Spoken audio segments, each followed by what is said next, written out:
കഴിഞ്ഞ ദിവസം ഈ പരസ്യപ്രചരണം കൂടി അവസാനിച്ചതോടുകൂടി ഇന്ന് നിശബ്ദ പ്രചരണത്തിന്റെ മണിക്കൂറുകളാണ്. വീടുകളിൽ കയറി പരമാവധി വോട്ടുറപ്പിക്കാനുള്ള ശ്രമമാണ്. അതിനിടയിൽ ഞാനിപ്പോൾ നിൽക്കുന്നത് കൊട്ടാരക്കര മാർത്തോമ സ്കൂളിലാണ്. ഇവിടെയാണ് കൊട്ടാരക്കര നഗരസഭയുടെ ഈ പോളിംഗ് സാമഗ്രികൾ വിതരണം ചെയ്യുന്നത്. രാവിലെ 8 മണിയോടുകൂടി തന്നെ ആ സാമഗ്രികളുടെ വിതരണം ആരംഭിച്ചിട്ടുണ്ട്. ഈ കൊല്ലത്ത് എല്ലാ നിലയിലുള്ള സജ്ജീകരണവും ഇതിനോടകം തന്നെ പൂർത്തീകരിച്ചു കഴിഞ്ഞിട്ടുണ്ട്.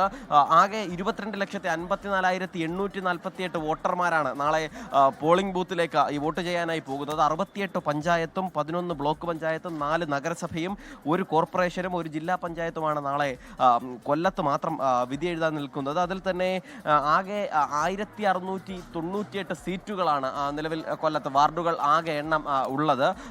ഈ സ്ഥാനാർത്ഥികളുടെ എണ്ണത്തിലും സ്ത്രീകളാണ് മുന്നിട്ട് നിൽക്കുന്നത് എന്നതും കൊല്ലം ജില്ലയിലെ പ്രത്യേകതയാണ്. ആകെയുള്ള 5652 സ്ഥാനാർത്ഥികളിൽ 3138 വനിതകളാണുള്ളത്. 2514 പുരുഷന്മാരാണ് കൊല്ലത്ത് നിന്ന് ജനവിധി തേടുന്നത്. ഇതുമായി ബന്ധപ്പെട്ട ഈ ഒരുക്കങ്ങൾ ഇപ്പോൾ നമുക്ക് ഇവിടെ കാണാൻ കഴിയും. ഈ പോളിംഗ് സാമഗ്രികൾ വാങ്ങാനായി രാവിലെ 8 മണി മുതൽ തന്നെ ഈ പോളിംഗ് സ്റ്റേഷനിൽ നിന്നുള്ള തിരഞ്ഞെടുക്കപ്പെട്ട തെരഞ്ഞെടുപ്പ് ഉദ്യോഗസ്ഥരൊക്കെ ഇവിടേക്ക് എത്തിക്കഴിഞ്ഞു. ഓരോ ബൂത്തിലെയും ഓരോ പഞ്ചായത്തിലെയും ആ നിലയിൽ നിന്നുള്ള ക്രമീകരണങ്ങളൊക്കെ ഒരുക്കി കഴിഞ്ഞു.